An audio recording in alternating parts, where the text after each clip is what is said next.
ప్రేమంట మనలని ఎడబాపదంటండి. హల్లెలూయా! దేవునికి మహిమ కలుగునుగాక.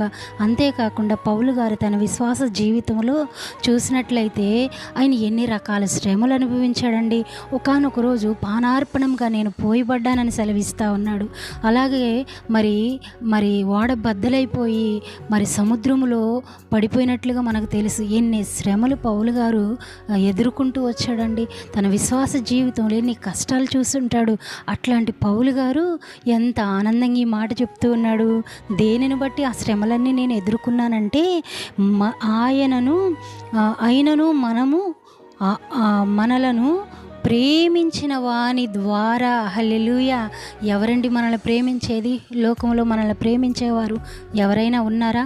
ఒకవేళ వారు ప్రేమ చూపారంటే మనల్ని విజయం పొందాలనైతే ప్రేమ చూపరండి. స్వార్థమైన ప్రేమ. మనుషుని ప్రేమ ఎలాంటిది?